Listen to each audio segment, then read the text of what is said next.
ডিম খাওয়ার ভয় বেরোচ্ছে না, সই করছে না, বিল পাস হবে না, বলে মিটিং হচ্ছে না, রেজুলেশন হচ্ছে না, এটা আমাদের কাছে সমস্যা একটা।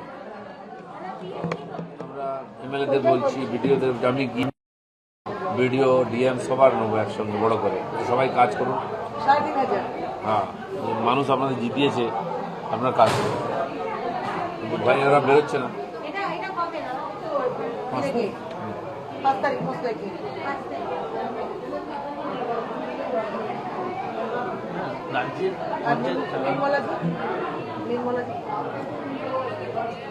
জানেন না, আমি ওনার কাছে চাওয়ার কিছু নেই, আমাকে তো পঞ্চায়েত বিভাগ দেবে, উনি ডাইরেক্ট দেবেন না। যথেষ্ট দিয়েছেন, 51,000 কোটি টাকা খরচা করি। আর বিভিন্ন আরো স্কিম আছে, পাওয়া যায় টাকা, ওরা তো নিত না।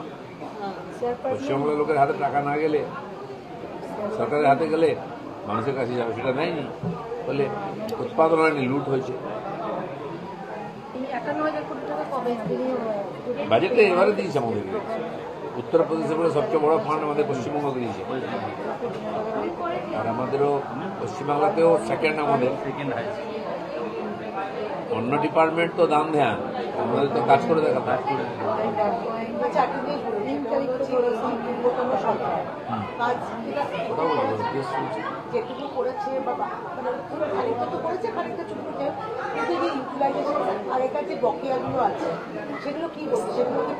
সব ভেরিফিকেশন হবে, ওয়ার্ক অর্ডার হয়নি, কাজ হয়ে গেছে, কাজ না করে বিল এসে গেছে, কি করে বিল দেবে? প্রধানমন্ত্রী বলেছেন সব আটকে রাখো, সব দেখে তারপরে দেওয়া হবে। মুখ্যমন্ত্রী বলেছেন, মুখ্যমন্ত্রী বলেই দিয়েছেন আগে সব ভেরিফিকেশন করবো, কাজ হয়েছে কিনা, ওয়ার্ক অর্ডার হয়েছে কিনা। হ্যাঁ, সিএম বলেছেন, তারপরে সিএম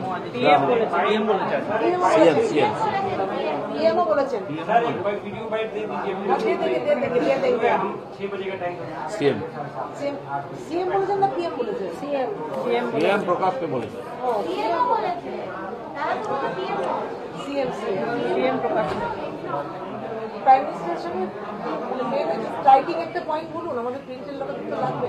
ওটাই স্ট্রাইকিং।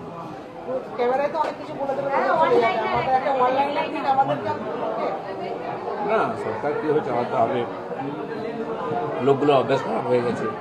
অফিসাররা জানে না ভারতবর্ষ কত এগিয়ে গেছে। 15 বছর ধরে ওরা কোনো কেন্দ্রীয় বৈঠকে আসেনি। 15 বছর পরে কোনো রাজ্যের মন্ত্রী পশ্চিমবাংলা থেকে এলো, চেয়ার খালি থাকতো, এবারে চেয়ার প্রথম বাংলার মন্ত্রীকে দেখলো, সবাই বলেছে ওখানে। এখন সবাই আশা করছে ভালো কাজ হবে।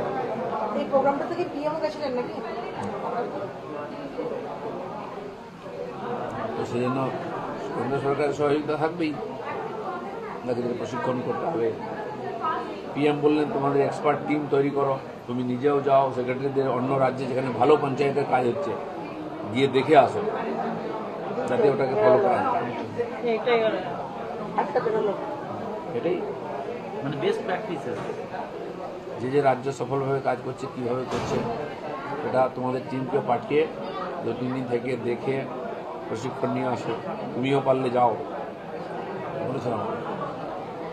এই যে বিগত সরকার বারবার কেন্দ্রের বিরুদ্ধে বঞ্চনার অভিযোগ আছে, সেটা কতটা সত্যি আপনি বুঝতে পারছেন? বুঝতেই পারছেন তো, উত্তরপ্রদেশের পরে আমাদের কাছে ফান্ড, ওরা ফান্ড নিত না, কারণ খরচা করতে পারবে না, খরচা সেটুকুই করতো যেটা কামাতে পারবে। এরকম আরও অনেক প্রজেক্ট আছে, ফান্ড আছে, 2000, 5000, 10,000 টাকা পাওয়া যায়, রাজ্য পেতে পারে, আর সেগুলো আমরা নেবো।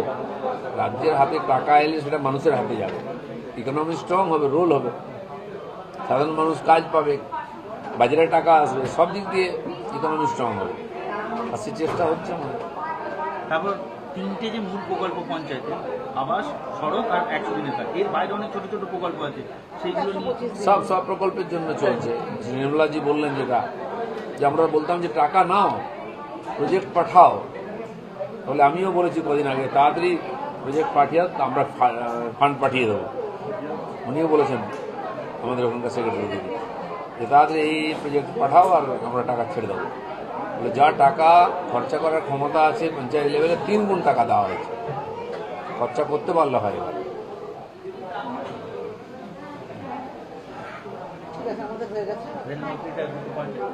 বাড়ি যাও।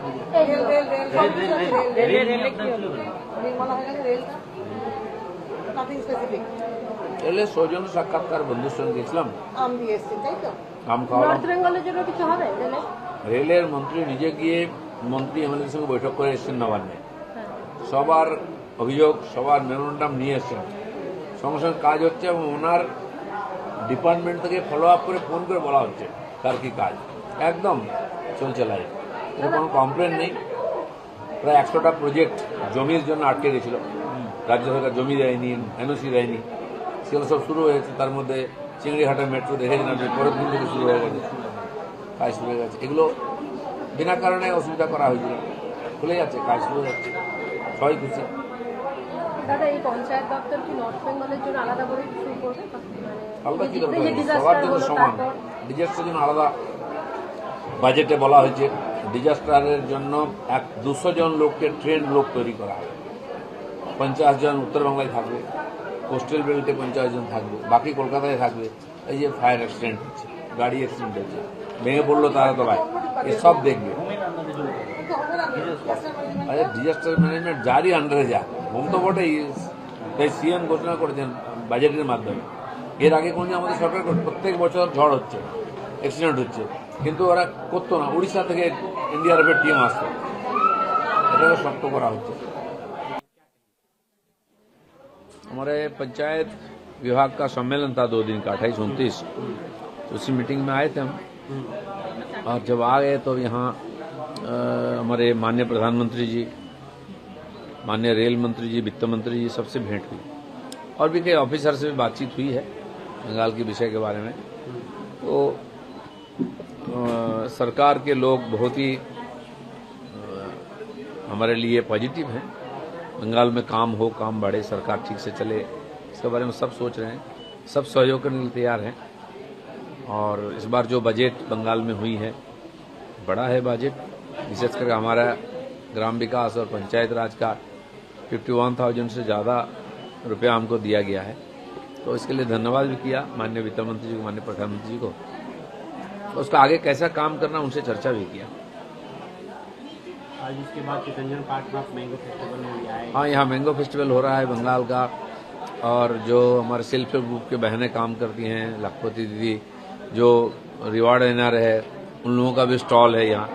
सबसे मिला, आम मेला भी देखा, और बंगाल का आम काफ़ी पॉपुलर है। इस बार यहाँ का स्टॉल भी काफ़ी अच्छा चला है। और बंगाल में कोलकाता में भी एक हमारे एग्रो मार्केटिंग की एक ऑफिस है, ऑर्गेनिक हार्ट बिल्डिंग, उसी में भी आम मेला चल रहा है। मैं उद्घाटन करके आया हूँ 27 को। तो यहाँ भी मेला देखा कि अच्छा है, बढ़िया चल रहा है। क्या खास लगा कि चितरंजन पार्क में पहली बार ये आयोजन हुआ है? हाँ, पहली बार यहाँ आयोजन हुआ है। तो छोटा है, बड़ा होना चाहिए। मालदा आम लगभग 1,22,000 हेक्टेयर में वहाँ आम की खेती होती है। लगभग 11 लाख मेट्रिक टन आम का उत्पादन होता है। तो इसका जीआई टैग हो, विदेश में आम का और निर्यात हो, इस दृष्टि से काम होना चाहिए। एग्रीकल्चर, मार्केटिंग, हॉर्टिकल्चर सब मिल करके हम लोग इस बार प्रयास किया है। सरकार आई तो लेट हो गया थोड़ा। अगले बार कोलकाता में बहुत बड़ा मेला लगाने वाला है, चाहे इंडोर स्टेडियम में हो या तो बड़ा। बंगाल की जितने जिला है और जितने प्रकार की आम है, सब प्रकार का आम का प्रदर्शनी होगा और बिक्री भी होगा। देश की राजधानी में भी कोई बड़ा आयोजन होगा आमों का? हाँ, अगले बार यहाँ के भी आम्र मेला जो है बंगाल की, और बड़ा से होगा, पहले से होगा। अभी समाप्ति की ओर है हम। तो ये बांकुड़ा, पुरुलिया, विशेष करके जो सूखा जगह है, वहाँ आम का खेती बहुत बड़ी है, बहुत अच्छा उपज हुआ है और स्वादिष्ट आम आया है। मैंने भी खुद देखा, वहाँ भी स्टॉल लगा हुआ है। इसको हमें प्रमोट करना चाहिए। उस क्षेत्र में अगर आम की खेती अच्छा हो, उसके साथ साथ दूसरा भी फल का खेती हो रहा है, और मालदा का आम को लेकर वहाँ उगाया जा रहा है। इस दृष्टि से मुझे लगता है कि एक बड़ा अर्थकरी फसल हमारे बंगाल के लिए हो सकती है, क्योंकि पुराने जो बगीचा है उसको दूसरे काम में लाया जा रहा है, इसलिए बगीचा कम हो रही है। नया क्षेत्र में बांकुड़ा, पुरुलिया विस्तीर्ण इलाका खाली है, वहाँ अगर बगीचा लगाया जाए, उसके साथ साथ ड्रैगन फ्रूट्स आदि भी हो रही है, तो वहाँ के किसानों को पैसा मिलेगा।